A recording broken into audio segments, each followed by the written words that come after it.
कितना दिन आप दरभंगा में रह के पढ़ाई की है और कितना दिन पटना में रह के तैयारी की?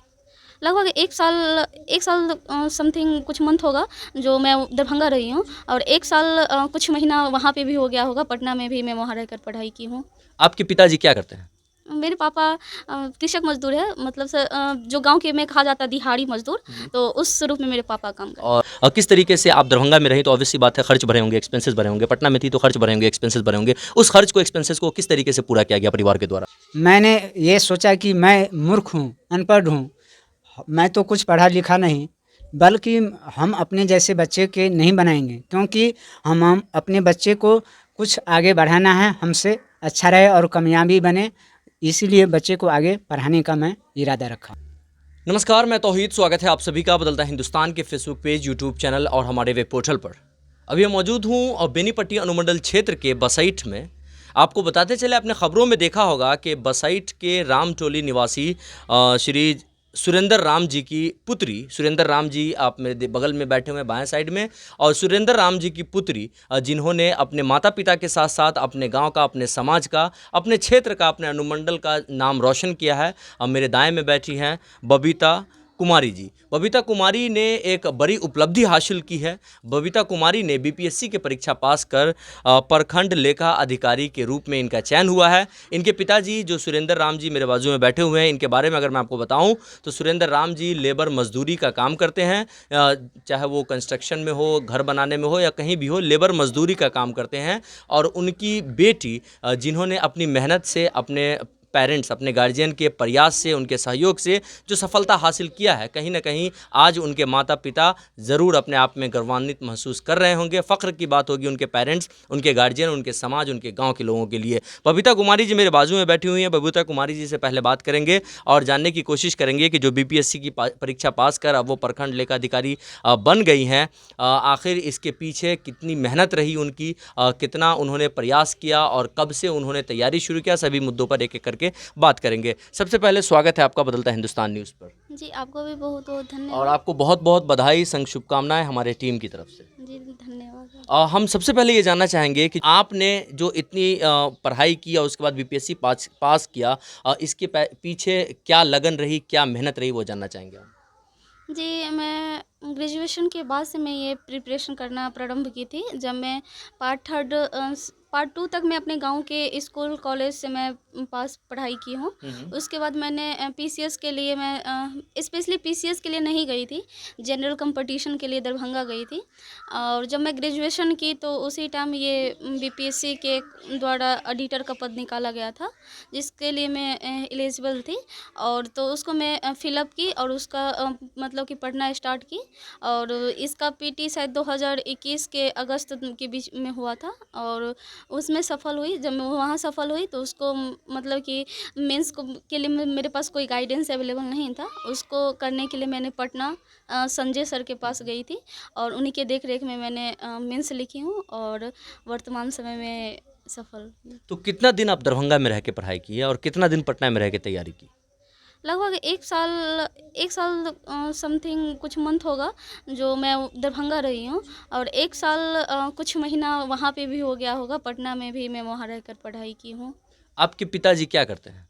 मेरे पापा कृषक मजदूर है, मतलब जो गांव के में कहा जाता है दिहाड़ी मजदूर, तो उस रूप में मेरे पापा काम करते और माताजी कुछ करती हैं या हाउस वाइफ है, हाउस मेकर है? हैं। हाउस मेकर ही है और घर का ही काम करते हैं। आप दरभंगा में रहीं तो ऑब्वियस सी बात है खर्च भरे होंगे, एक्सपेंसेस भरे होंगे। पटना में थी तो खर्च भरे होंगे, एक्सपेंसेस भरे होंगे। उस खर्च को, एक्सपेंसेस को किस तरीके से पूरा किया गया परिवार के द्वारा?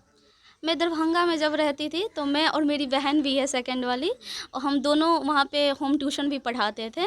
और प्लस मम्मी समूह का में जीविका में जुड़ी हुई हैं, तो मम्मी 2 जीविका में जुड़ी हुई है, तो वहाँ से भी पैसा मतलब लेती थी। और पापा जो काम करते थे 300 रुपया कमाते थे, 350 400, तो उससे घर भी चलता था और मम्मी मैनेज करती थी, उस पैसा को बचा भी लेती थी और हमको भेजती भी थी। और ऐसे ही कर के हमको यहाँ तक पहुँचा दी हैं। आप कैसा महसूस कर रहे हैं अपने आप में? बहुत खुशी हो रहा है।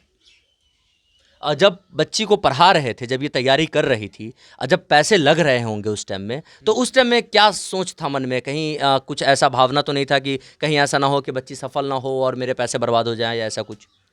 मेरे मन में तो कोई सफल की बात नहीं था। मेरे मन में ये सफल की बात था कि मैं इनको पढ़ा सबसे आगे पढ़ाकर कुछ कामयाबी बना दूं कि मेरा नाम रहे।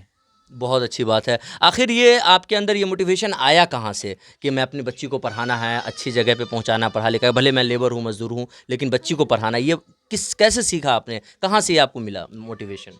मैंने ये सोचा कि मैं मूर्ख हूँ, अनपढ़ हूँ, मैं तो कुछ पढ़ा लिखा नहीं, बल्कि हम अपने जैसे बच्चे के नहीं बनाएंगे, क्योंकि हम अपने बच्चे को कुछ आगे बढ़ाना है, हमसे अच्छा रहे और कामयाबी बने, इसीलिए बच्चे को आगे पढ़ाने का मैं इरादा रखा। बहुत सारे समाज में, आपके पड़ोस में, रिश्तेदार में, मोहल्ले में बहुत सारे लोग शायद आपके ऊपर टिप्पणी भी करते रहे होंगे शुरू में, जब बच्ची ग्रेजुएशन या पीजी पास की होगी कि अब बच्ची का शादी कर दीजिए, पढ़ाइए नहीं। क्या ऐसा हुआ आपके साथ? हाँ, बोलने वाला तो बोला, बल्कि मैं दूसरे को बात नहीं सुना। मेरे तो इरादा था कि मेरे लड़की पढ़े, और लड़की पढ़ने में हमारे हिसाब से ठीक था, तेज़ था।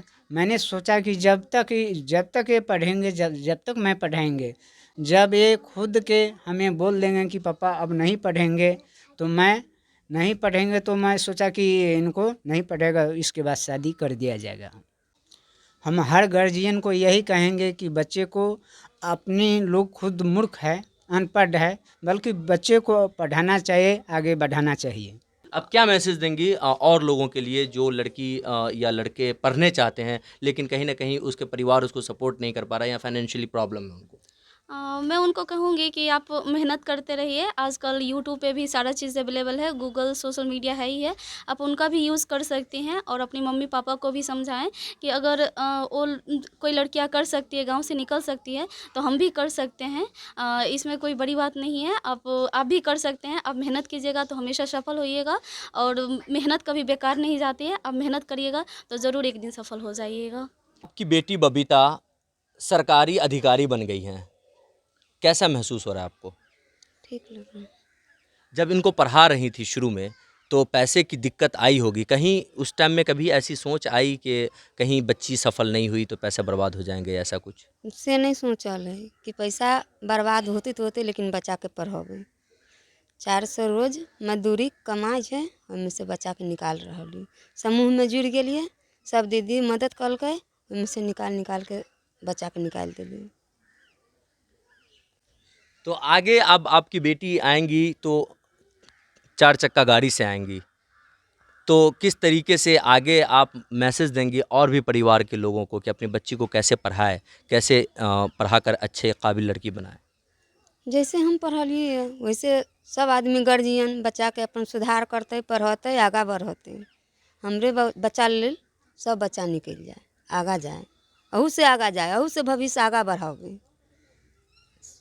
तो शिक्षा एक ऐसी चीज़ है जिसे प्राप्त कर लेने के बाद आप चाहे फाइनेंशियली कुछ भी हो, लेकिन शिक्षा एक ऐसी चीज़ है, if you are educated you can achieve anything you want in your life. तो आप शिक्षा हासिल करें। ख़ास तौर पे बहुत सारे ऐसे लोग होते हैं जो 12th के बाद, ग्रेजुएशन के बाद फाइनेंशियली प्रॉब्लम की वजह से पढ़ाई छोड़ देते हैं, या फिर कई सारे पेरेंट्स ऐसे होते हैं जो फाइनेंशियली प्रॉब्लम की वजह से बच्चों की पढ़ाई ड्रॉप कर देते हैं। लेकिन आज सुरेंद्र राम जी जो बसैठ निवासी हैं और उनकी पुत्री बबीता कुमारी एक मिसाल पेश की है, ख़ास तौर पे ऐसे पेरेंट्स के लिए और ऐसे बच्चों के लिए। फिलहाल के लिए बस इतना ही। तमाम अपडेटेड खबरों के लिए देखते रहें बदला हिंदुस्तान।